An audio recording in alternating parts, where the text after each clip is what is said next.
Is there really a difference between working at our normal clinics and working at the mine? Usually I don't post, but I want the world to know. Time to pull a drop tops out. Summer nights, it's a vibe, yeah. We've been keeping it in the house. Netflix and chillin', I GDMing, yeah. Didn't wanna share my love till I found someone I'm sure. Hello everyone, my name is Dr. Tiro. Welcome to my YouTube channel. Please do press the subscribe button down below to become a part of my mini family. And if you're a returning subscriber, thank you so much for watching. I really do appreciate it. And if you just subscribed, I hope that you're gonna stay. I hope that you're gonna enjoy my channel. Welcome guys. So my social media, I am _Masiti on Instagram and Masiti on Facebook. And yeah guys, I hope that you will enjoy this video.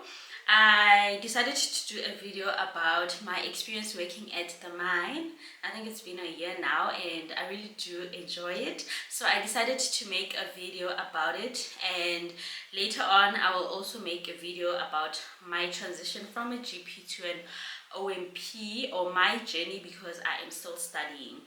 For those that do not know, I studied in Cuba under the Nelson Mandela Fidel Castro program, and I completed my education in UKZN in 2019.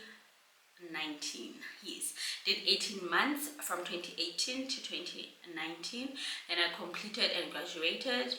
I did my internship in Calafong, Pretoria, and then by ComServe in the Northwest Province, and I'm currently working as a general practitioner in one of the biggest mines in South Africa.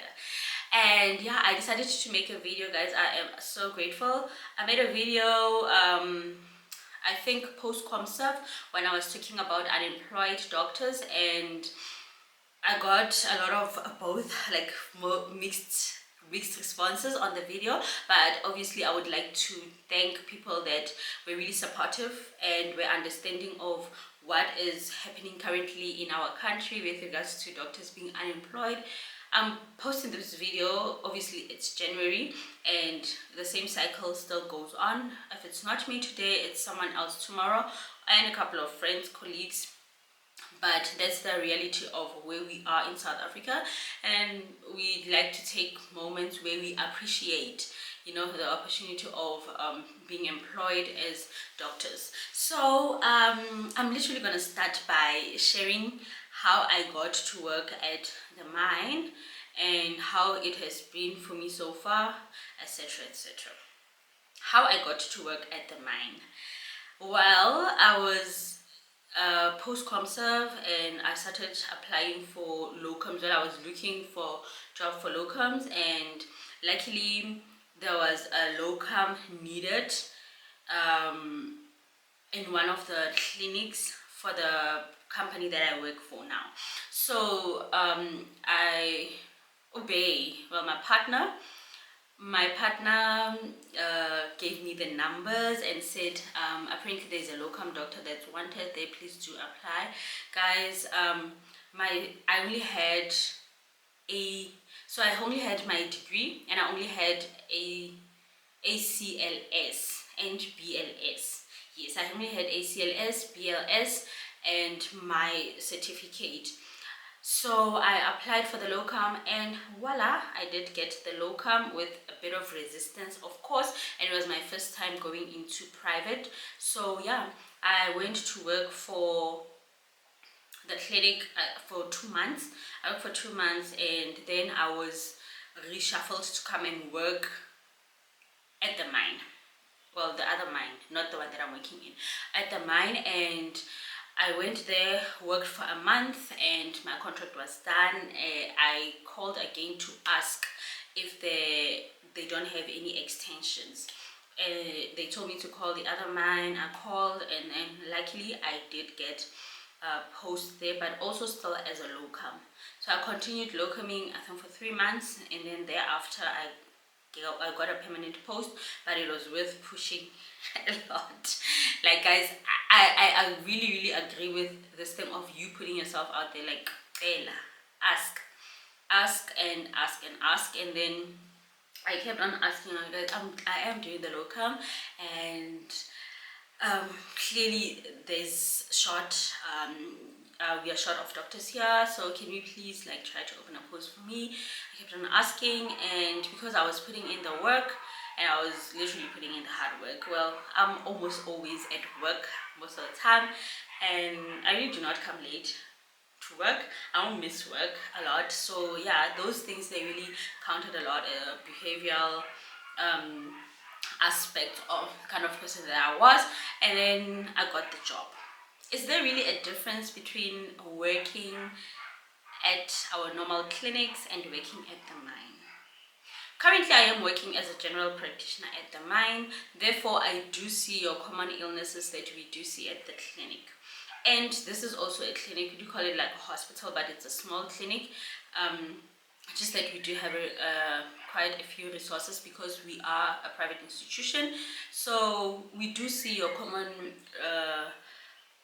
presentations or illnesses in patients. You see your flu, you see your rash, you see all those common things. And then the most common thing here in the mine, because of the work that our patients do, is low back pain. So you see your musculoskeletal problems, your patients presenting with like low back pain, joint pains or whatever. It's mainly because of the ergonomics of how they are working. So yeah, that I would say it's the difference, and how you approach it is also quite different. And then when it comes to chronic disease management, it's still the same.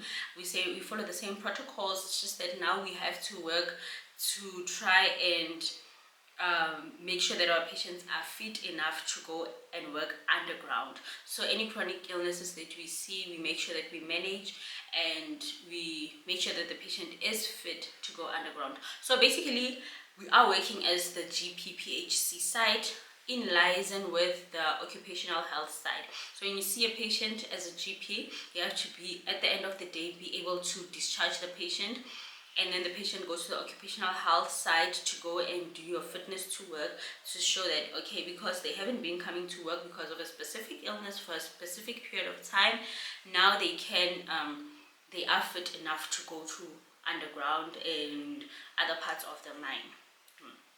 Right, because now we have to take into consideration the fact that our patients do not work alone. They work with other people, they work with heavy machinery, they work with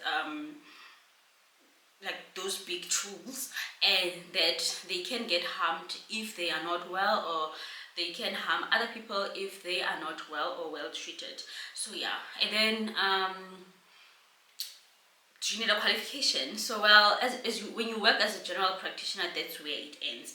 Can you get other qualifications? Yes, absolutely. You can get your occupational health diploma,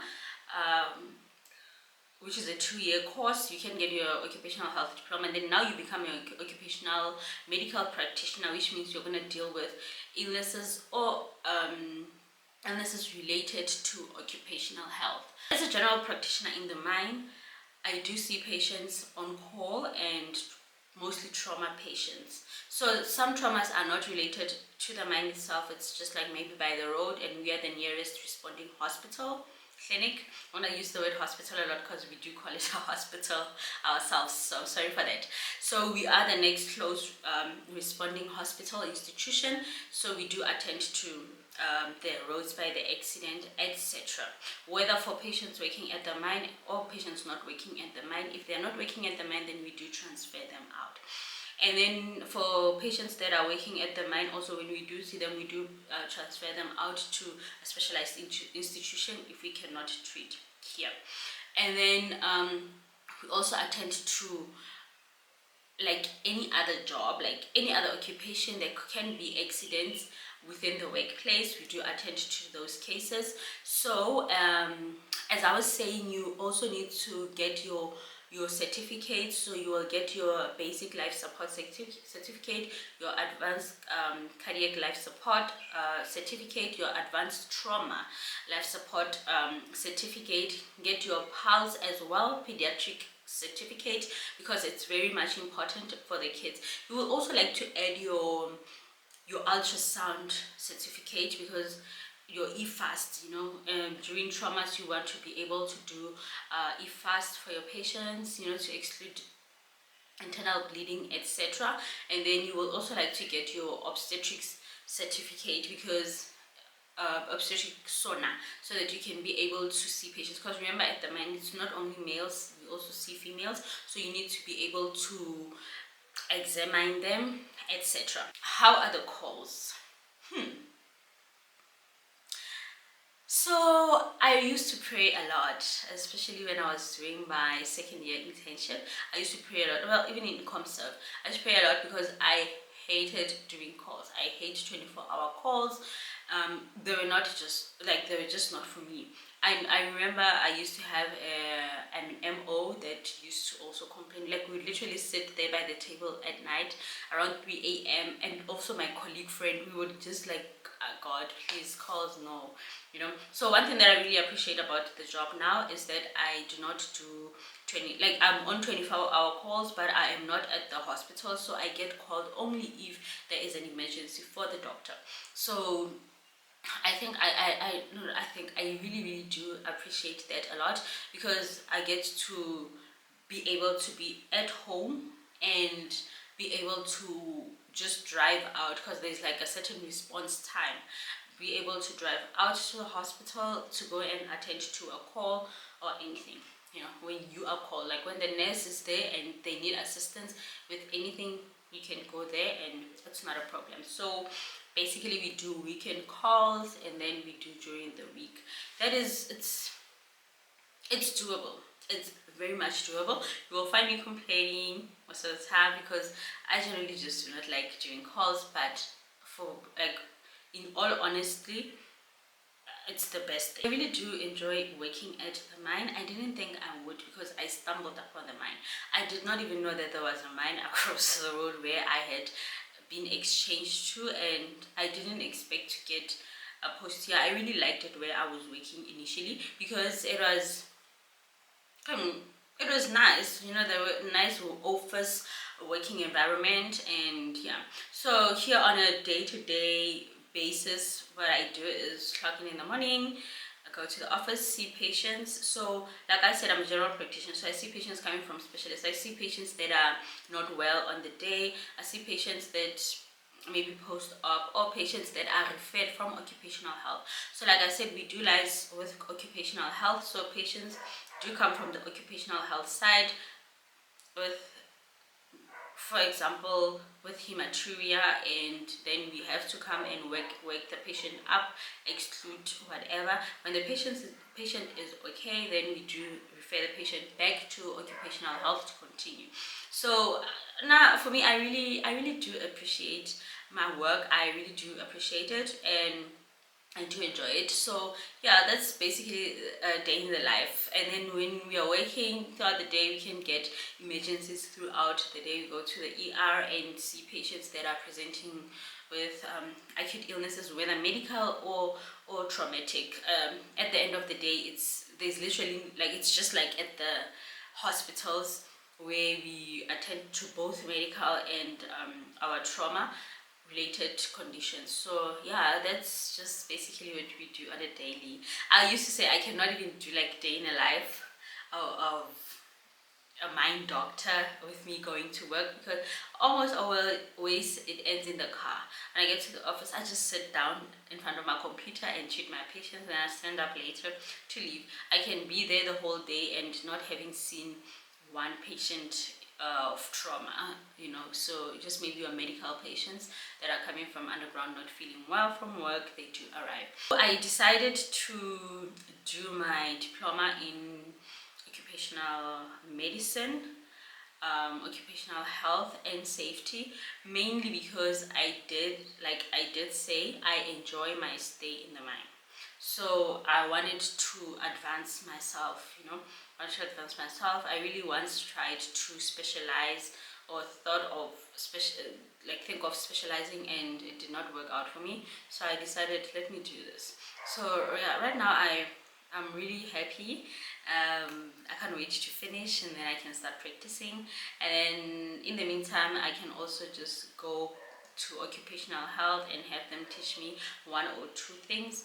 But yeah, in the meantime, I'm just studying. I really do. So be wary, there's like 2 qualifications. There's the diploma in occupational health, and then there's a diploma in occupational health, and then there's a certificate in occupational health and safety. The certificate, you cannot be an occupational medical practitioner with it, but with the diploma, which is 24 months, you can be an occupational medical practitioner with it. I hope this helped. I hope this is just like not a long video.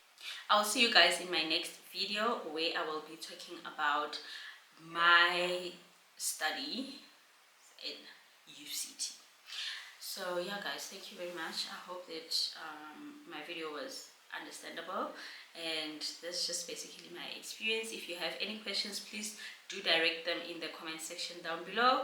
Please do remember to press subscribe, it's free, and help me grow my channel. And please do like the video if it helped you in any way.